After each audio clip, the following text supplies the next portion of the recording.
Welcome back, ladies and gentlemen. It's another great day to discuss other people's excellence. I'm the unforgettable one himself, Mr. Brett Carroll, and I'm just a guy that does BSN at work. Charles was supposed to be on today, but he is having some technical difficulties, computer stuff, Zoom stuff. So unfortunately, it's gonna be just me today. Um, we wanted to record last week, but our schedules weren't scheduling. And I wanted him on for the Robert Saleh stuff. So I just forgoed a pod last week, and we are supposed to do this today, and a lot of stuff happened today. We've been lucky. It's weird. The last three Tuesdays when we've been trying to record, we've had breaking news, which is great because usually breaking news happens after we record. So it's ironic that the 3 weeks in a row that we've gotten breaking news to happen before we record, two of the weeks he hasn't been able to record. Uh, Actually, all 3 weeks he hasn't been able to record, actually. So, that's unfortunate, but sometimes that happens. So we'll do it solo today and we'll have fun with it. Let's get right to it. So again, let's start with that. We wanted to talk about this last week, but again, Charles wasn't here. But here it is. Robert Saleh has been fired from the New York Jets. He had a lackluster record going 20-36, but only got 5 games with Aaron Rodgers as his quarterback. Was the firing justified? What can we realistically expect from the Jets at this point? Um, if last night was any indication, Robert Saleh had, what I mean, they still lost. They still had some miscues. Um, they still had a lot of interesting issues that Charles is texting me now, sorry.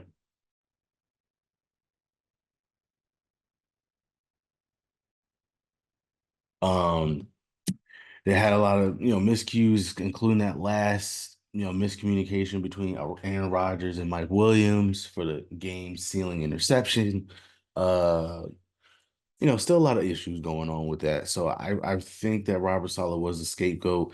It's been really weird. We've heard different rumors about different things. Some players loved him, some players hated him. I don't know. Obviously, I'm not in the room, so I don't know what is true and what's not true, but they say you are what your record is, and I think it's kind of unfair because he usually had that team fighting hard, especially with bad quarterback play and everything else. And Rodgers hasn't been the greatest leader. We've seen that he's been passive aggressive at times. I don't want to call him a coach killer. Like, let's be fair, he's had three coaches his career. Mike McCarthy, who he had for a long time, and it wasn't, just wasn't working, so he got fired. Nathaniel Hackett, and they went to what, two, three NFC championship games together, and then Robert Saleh. Um, so Robert Saleh is the only one that's you can say Rodgers got fired, quote unquote. Uh, so I don't want to call him a coach killer, but at the same time, at the end of the day, Rodgers obviously didn't go to bat for him because he wouldn't have gotten fired. And at the same time, Rodgers seems to be the type of person he did it last night with Mike Williams, just kind of threw him under the bus for a lot of the stuff. And it's like, if you're the quarterback, if you're the leader, you're not really supposed to do that. I know Mike Williams is a veteran. I know he doesn't need to quote unquote be protected, but we've seen this in the past where Rodgers kind of blames everybody else and it's not him. And it's like, dude, that Super Bowl was a long time ago, bro. A long time ago. You've never been back. And you won four MVPs and you're one of the greatest quarterbacks we've ever seen. But like, you're kind of in the GOAT conversation by default because I guess if you're going to put a top five, he's got to be somewhere close in that top five range. So therefore, you're quote unquote in the GOAT conversation, but like realistically, you're nowhere near in that conversation. It's still Brady, Mahomes, Montana. Um, and then even then, like if anything, you're in the running for greatest regular season quarterback of all time, which has kind of been like a negative stereotype for quarterbacks because Quarterbacks are supposed to be the reason why you win Super Bowls, not win regular season MVP.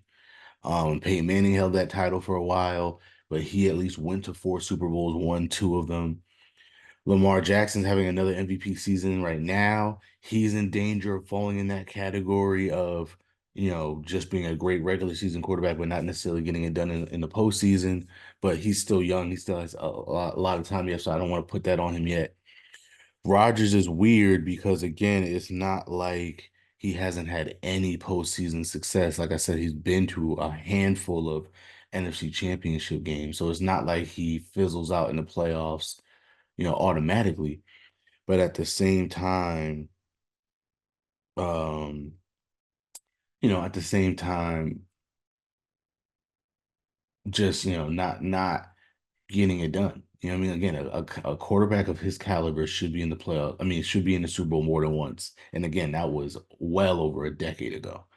So, you know, I don't know. It's one of those things, and he's older, and coming off that Achilles, I just think this was not a fair firing. Robert Saleh. Has he been perfect? No, but like, again, I just think this is panic mode and just trying to do something to kind of shake it up when it might not have even need to be shaken up, that especially in that way. And speaking of shaking up, we get again breaking news today: Devante Adams being traded to those New York Jets. It's not surprising given how last name's game ended. Again, that last pick between Rodgers and Mike Williams was bad. And the Mike Williams experience in New York I think, is already over. That Boeing has crashed. He's been hurt. There's been several drops this season. There's been several quote unquote missed assignments this season, including that last one. Rodgers wanted him to get an outside release. He had inside release. And I guess what Rodgers was saying is by the time he realized it was an inside release and not an outside release, it kind of messed up the throw. And that's why it was underthrown. Sure. Sure, I guess my thing is Aaron Rodgers again. You're one of the best quarterbacks we've ever seen. You underthrew him, and you underthrowing throwing him is what made him slip and what allowed the defender to go up and intercept the ball. Period. Like, you know what I mean? Like whether he had inside, whether he was supposed to be inside and was supposed to be outside. At the end of the day, he was open, and if you throw him a better ball, he could have caught it for a critical third down, which would have at least put you in field goal range to tie it. Now, granted, your kicker missed two field goals. Who knows if he would have missed a third, but still. Um, but let's talk about this trade. I hate the Raiders. I really do. Like the Jets fleeced them here. They were pounding their chest on they want a second round pick. They won't settle for anything less. They're not gonna um pay any of his salary. They're not gonna do this. They're not gonna do that. Blase, blase, blah. And they ended up giving up him for a conditional third. I gotta believe that this is only because he went to them and said, I just want to go to the Jets. I gotta believe that's what happened. That he went to them and said, I just want to go to the Jets. I don't want to go to the Saints. I don't want to go to the Steelers. I don't want to go to the Bills. I don't want to go to the Chiefs. Well, they weren't going to turn him to the Chiefs anyway. But I think um yeah, I just think that's what happened. He went to them and said, I just want to go to the Jets. And they said, all right. And that kind of gave the Jets. See, I'm weird on that because I feel like that gives the Raiders the leverage. You know what I mean? Like, I feel like, especially since it's not like he's an upcoming free agent, right? If he was an upcoming free agent, that gives the Jets the leverage because other teams know to back off because that's the only team he wants to go to. That's the only team he'll re-sign with, da da da da da.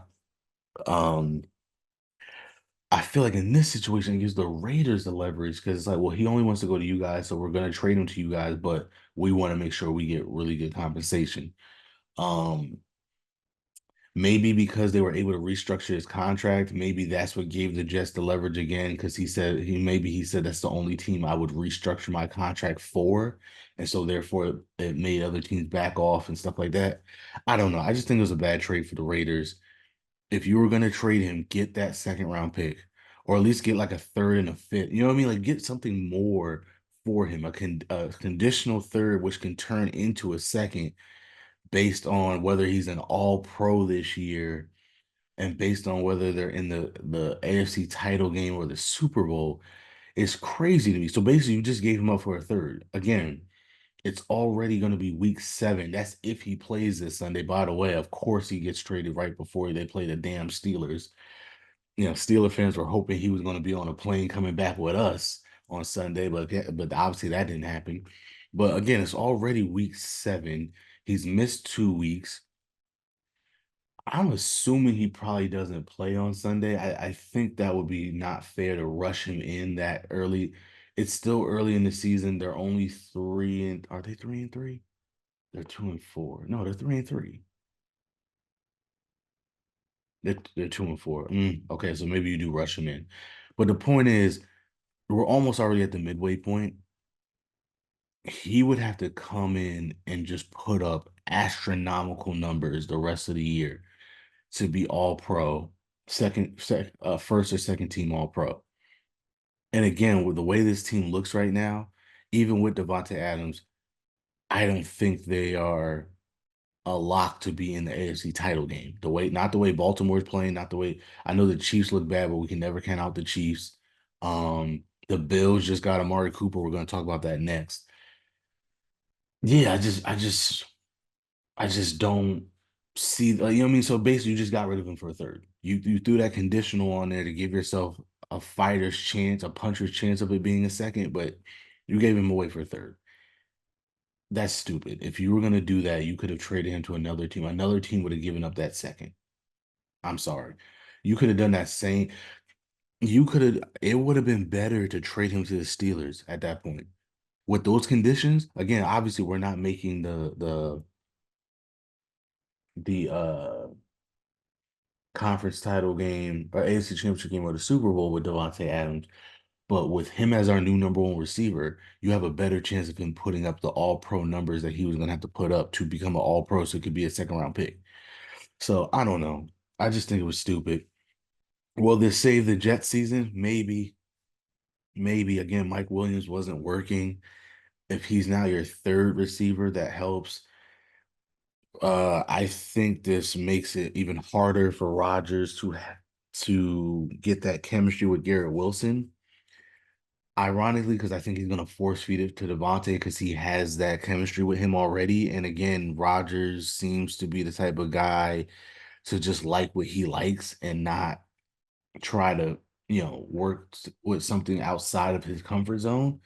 Which I get it. At this stage of your career, a lot of people are stuck in their ways and stuff like that. Like that's not a knock, but I'm just saying, I think if this is really going to work, that chemistry between him and Garrett Wilson still has to be better. Um, so I think this slows that process down even more. But we'll see. I don't know. You never know. Aaron Rodgers is still good.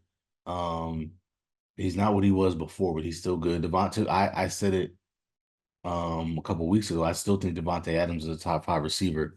So he definitely makes them better. Will it save their season? We shall see. They're only like a game out of the division. So, we'll see.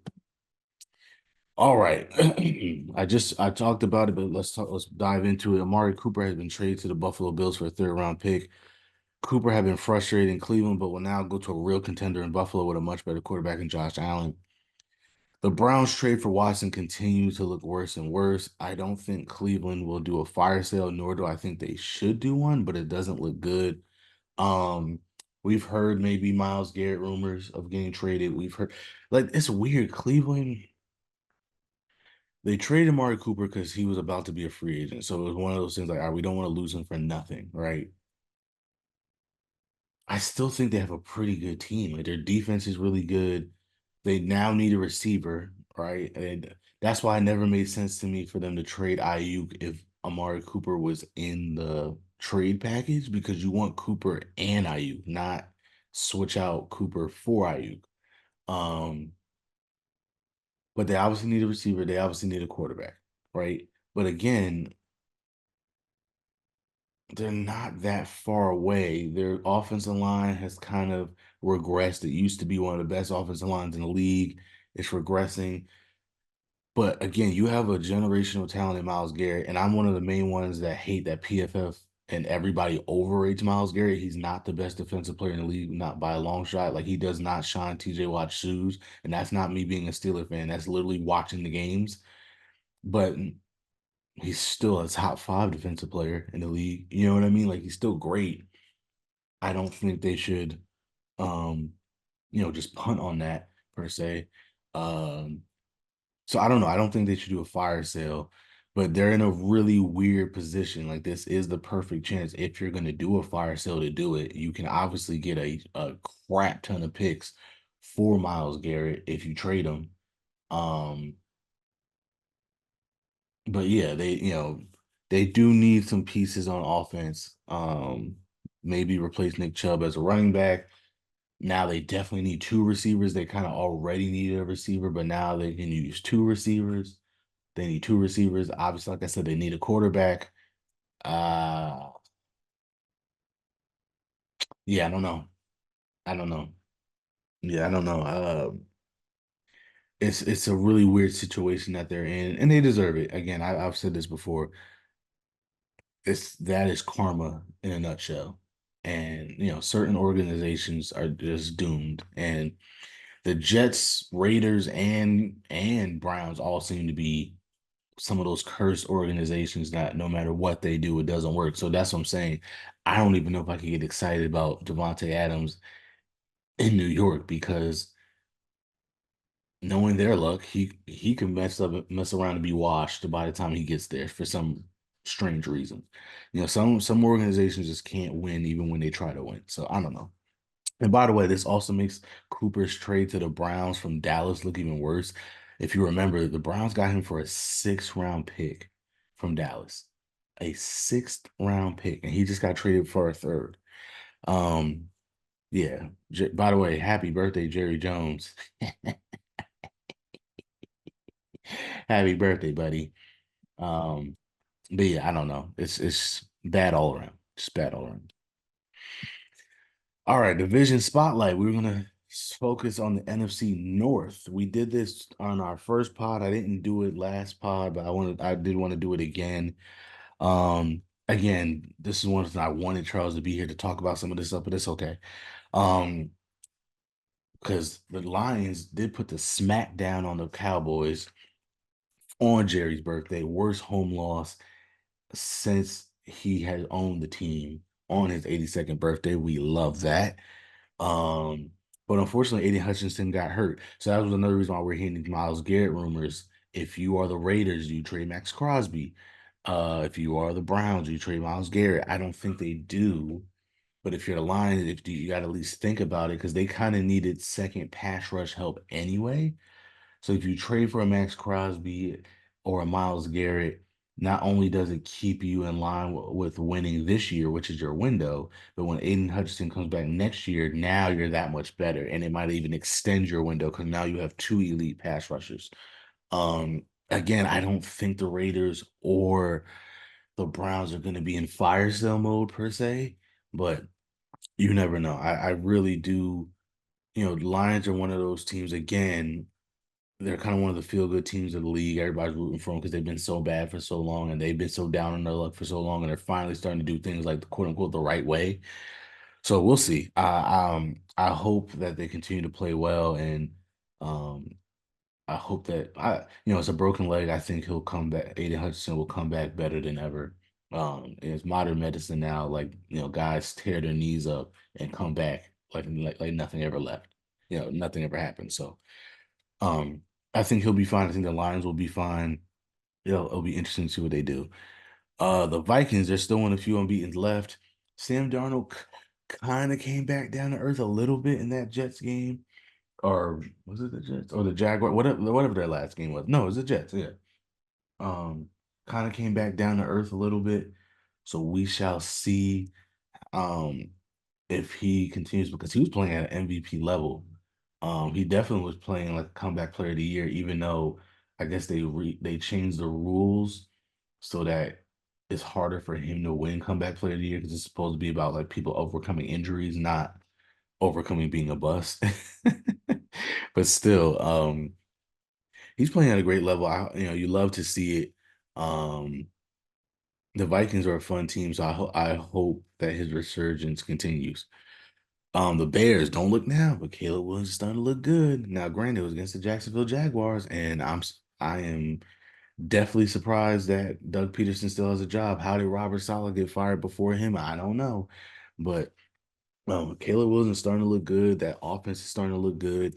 This is the Bears team that fans have been waiting for, and so we shall see. This it's going to be fun to see if they continue to go and do their thing. And then Jordan Love came back and he looked good. So this might be the best division in football. I mean, technically it is right now. Every team is at least 4-2. Will it last? We shall see. But again, I guess the two real question marks are Sam Darnold and Caleb Williams.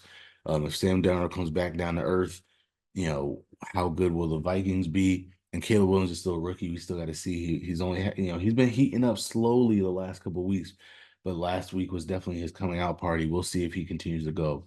Um, but yeah, this is a fun division to watch, and I love football. I love competitive football. It's one of the reasons why I love the AFC North. I like when the AFC North is great because I want to win our division when everybody's great. Um, and the way this is working, all four teams could make the playoffs, and that is the one good thing about extending it to 7 teams. You can have a year where a division's so good that all four teams make it. Last year, 3 teams from the North made it, from the AFC North made it. So maybe all four NFC North teams make it. I'd love to see it. All right, New York is on fire. What a time to be a New York sports fan. The Liberty, Mets, Yankees, Giants, and Jets all played big time primetime games this weekend. The Liberty, Mets, and Yankees all got key wins. Although the Mets and Liberty did lose game 1 of their series, they both came back and won game 2 of their series, which is great. And the Yankees got a win last night. They play game 2 tonight. By the time you guys see this, game 2 would have already been played, and hopefully the Yankees won. Um, Unfortunately, the two football teams couldn't, add to the party, to two disappointing losses.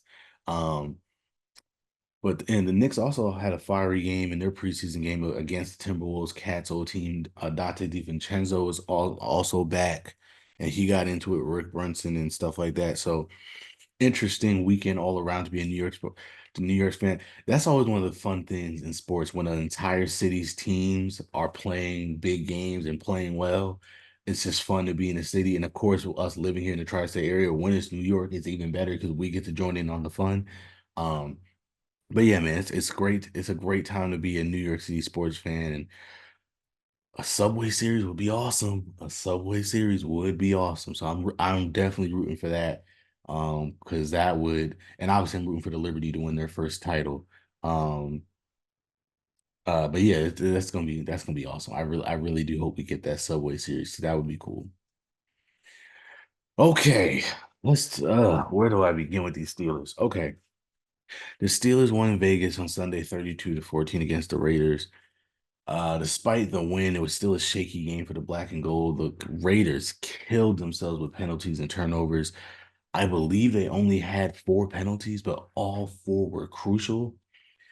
One of them negated a turnover, right? So they intercepted Justin Fields, but they got called back for roughing the passer, which led to points.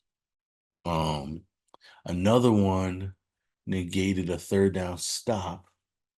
Another roughing the passer negated a third down stop, which again I believe led to points. Um, Another one took away a big play. Uh, and I believe on that same drive, TJ Watt punched the ball out for a fumble. And then the fourth one negated a touchdown, which then a couple plays later, they got stopped at the goal line. And then a couple plays later after that, TJ Watt punched the ball out again. At the time it was 22-7. A touchdown would have made it 22-14 with plenty of time left on the clock. That turnover kind of sealed the game and stuff like that. So the Raiders kind of beat themselves more than the Steelers beat them, although the Steelers did look good in some spots. Justin Fields played okay.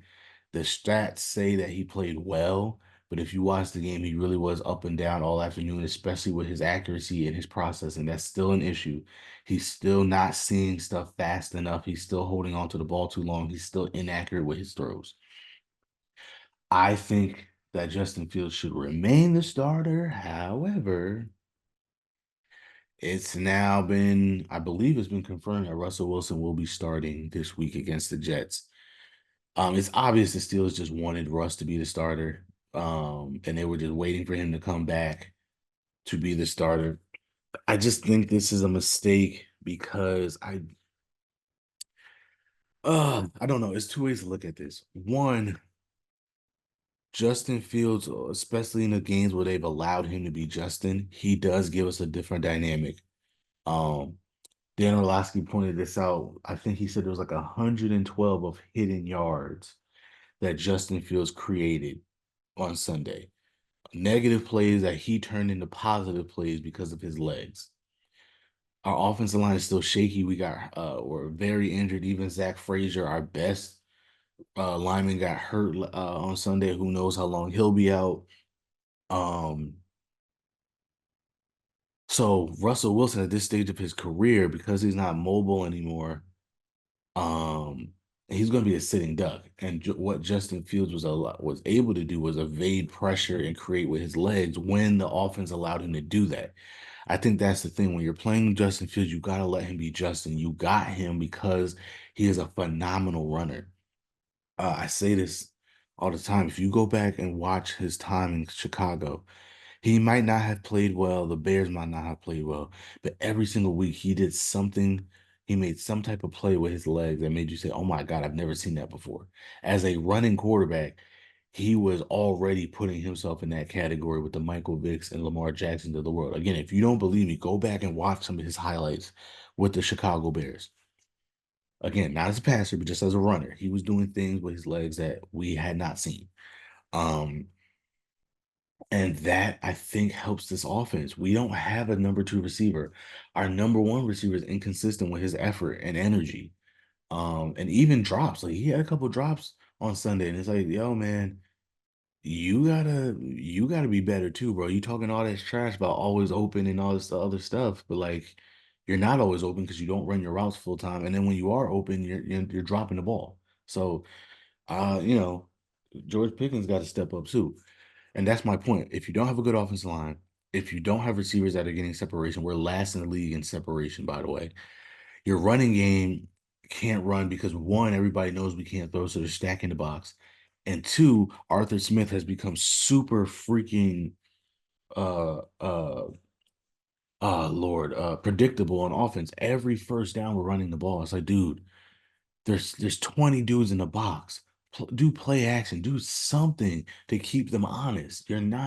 You running the ball every time. Like that's not helping us, right? We're running on first, we're running it on second, and if it's third and short, bet your ass we're running it again. And I get it, that's his offense, but it's like you got to switch it up. So you're not helping your quarterback at all in that aspect either.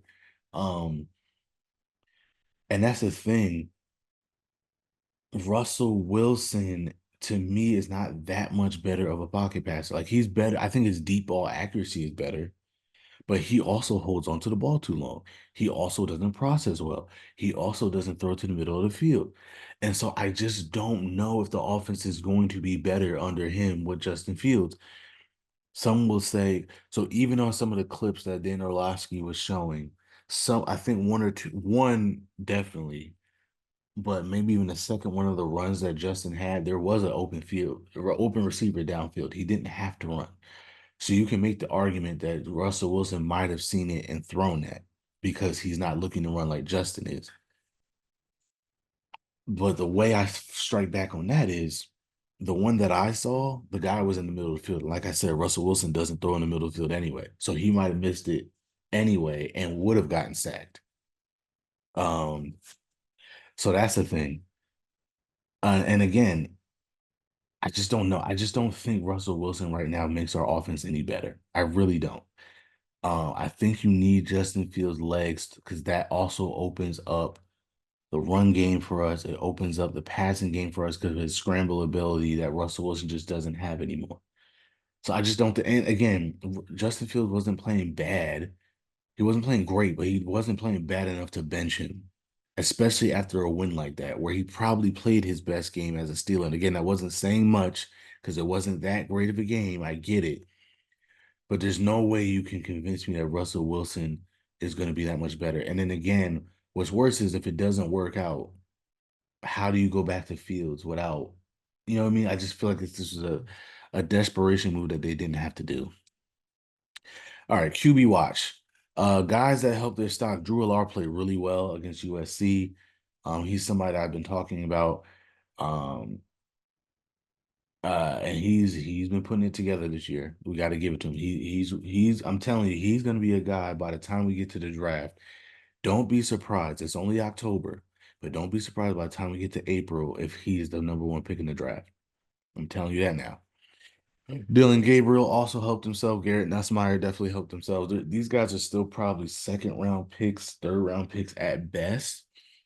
But again, this is a weird class. Don't be surprised by April if they continue to play well. They are up there in first round, maybe even second round. Um, Guys that hurt their stock, Miller Moss has not been playing well. Cam Ward the last 2 weeks, careless turnovers again. He can't do that. He has all the talent in the world, but he can't do the careless turnovers. And Jalen Milroe, again, not terrible, but just inconsistent. And that's the thing. This whole draft class is about who can stay consistent. So far, none of them have. So this is going to be a really interesting watch to see where we end up with these quarterbacks. And the playoff picture is heating up. We had another fantastic weekend of games, including two thrillers at the end of the night on Saturday night, with Oregon hanging on against Ohio State and LSU surviving in overtime against Ole Miss for the first time. The extended playoff race is intriguing to me. If you've been watching the pod, I hate the 12-team playoff. I think it's stupid. I think it's going to lead to more problems than it does solutions. But I will admit, this year there is more than a handful of teams that look good enough to compete for a title. And really, I think it's the lack of any one team that's like standing out above the rest, if I gotta be honest. But still, it still means that there's some parity. There's a lot more parity this year than there has been. And I will admit, and I have said this before, that's the good thing about NIL. It will even the playing field because one school is just not going to have the money to consistently hoard all the top prospects, right? The prospects are going to be spread out more because no one school could pay them all every single year. Not the amount of money that these guys are now able to get on the open market like this. It was different when it was hush hush money because anything you got was better because you weren't supposed to get anything at all. So you could kind of undervalue these guys. Now that they're basically professionals and it's basically free agency and they could dictate what they're worth on the open market, you're gonna have to pay up. And nobody has the money to basically put out an entire NFL team every single year. The talent pool is gonna get spread out. So maybe the 12-team playoff thing makes more sense now because as we get further and further into this, we are going to see a lot more parity where there might be 8 to 10 legit teams every year. My issue with the 12-team playoff was we've never ever seen a time where there was more than 5 teams that made sense to make the playoffs. Like every year with the four, there was one team that got snubbed, maybe two. So I was like, all right, put a 16 playoff in, maybe 8, and call it a day. 12 to me was overkill. Um, but again, we're seeing parity. We're seeing more and more parity. So maybe in the next 5 years, the 12-team playoff makes more sense because they're legit 10 teams that can, legitimately say we have a chance to win. Um, but I believe that's the last side. Yeah, that's the last one.